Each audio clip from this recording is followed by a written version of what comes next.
How's it going, everyone? Welcome back to Boylai Hobby Time. This is a great horned owl from the wild imaginary west, and today I'm going to paint it. I wanted this to be a display model, so I printed it at almost double the usual size, and I broke out some PVC to make a plinth. That's a trick that I saw used on Squidmore. To make the base a little more dynamic, I cut the top at a tasteful slope. The base that the owl came on is now a little too big to fit on top of the plinth, so I took that aside, and I cut it at the same angle as the plinth. Now the owl is ready to sit on top of its perch, but the only problem is that the perch is still a hole. So that's the problem we will solve next. I found a nice thick offcut of styrene and I glued the slanted end of the pipe to it using some Weld-On 3. It's actually not really gluing, it's more like welding, hence the name. And these two pieces will never come apart. The next step was to gently drill a hole in the bottom of the owl's base and on the top of the plinth, then use a little rod between the two. This helped me align the parts and add a little bit more strength to the connection. After that, I glued the owl down and started sprucing up the ground around the spruce.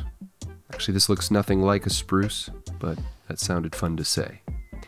After the pre-molded rocks had been glued in to build up volume, I mixed up some 2-part epoxy putty and filled in the rest of the empty space around the base with that.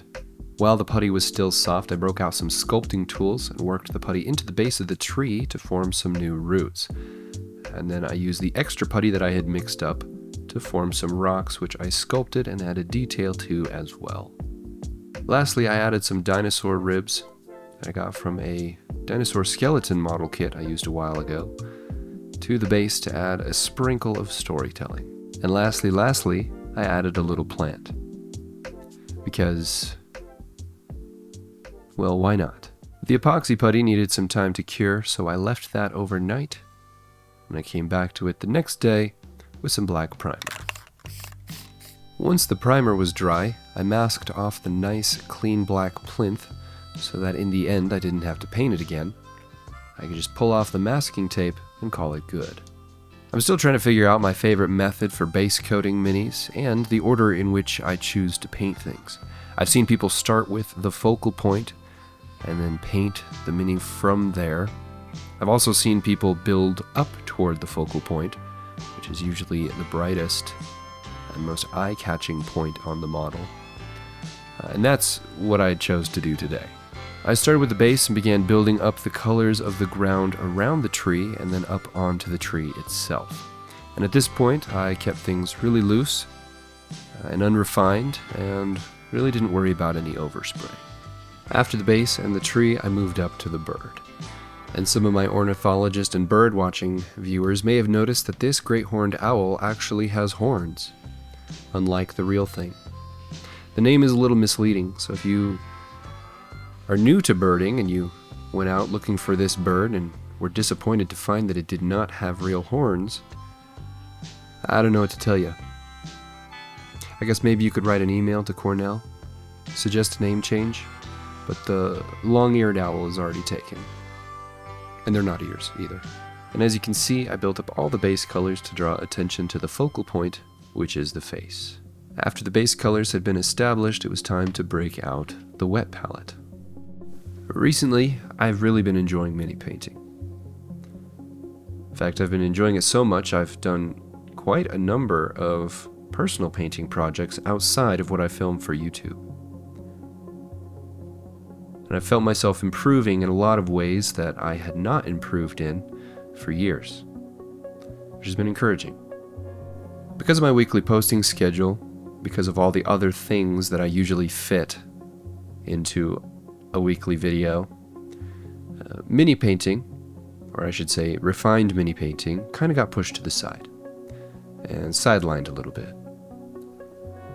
Most of the techniques that I learned for painting were how to paint as fast as possible to a passable level. There's really nothing wrong with those methods. You know, they serve their purpose. I was able to get everything painted in short amounts of time. And I really don't know if, spending a lot of extra time on the painting itself would have improved the performance of those videos, which is one of the reasons why I was able to put off improving my mini painting for such a long time.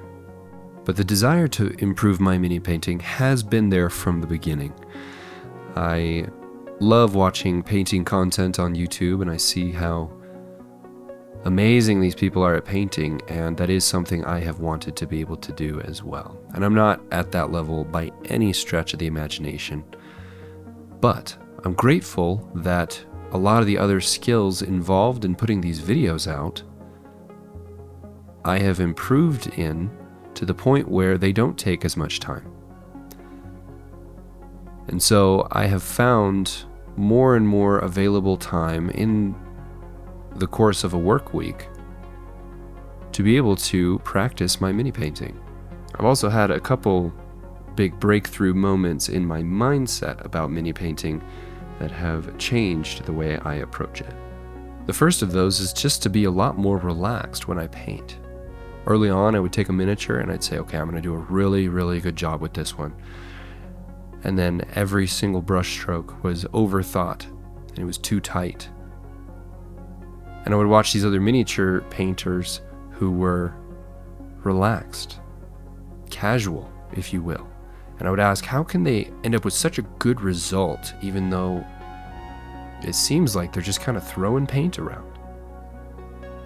And the answer is that, well, they practiced.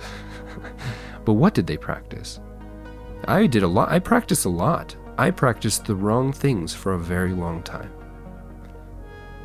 And after watching them and listening to what they had to say, I swallowed my pride. And I realized, oh, I have to go back to the fundamentals. I have to approach this as if I had no previous knowledge about painting at all. I had to unlearn a lot of the techniques that I defaulted to. And that leads me to the second big thing that I changed, which was to remove crutches that I leaned on too heavily. There's nothing wrong with these things. You know, it's nice to have a wash. It can be very helpful. It's also nice to have pre-mixed colors, also very helpful. But I didn't know how to create contrast without a wash. I didn't know how to mix my own colors. So removing those things for my practice and trying not to rely on them as much dramatically improved my mini painting in a short amount of time. That was kind of a long-winded way to repeat what I've heard from all of these other better painters than me. Go learn the fundamentals and practice a lot. For me, this video was practice. The last thing to do was to give this miniature a protective coat of a matte varnish, and after that, I called it good.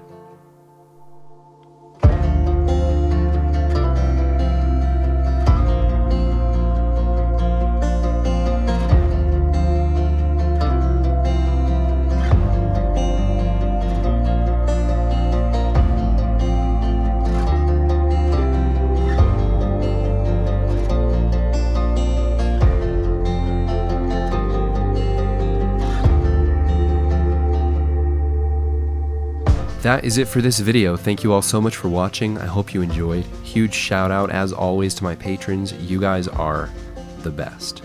Have an awesome week, everyone. I'll see you next time.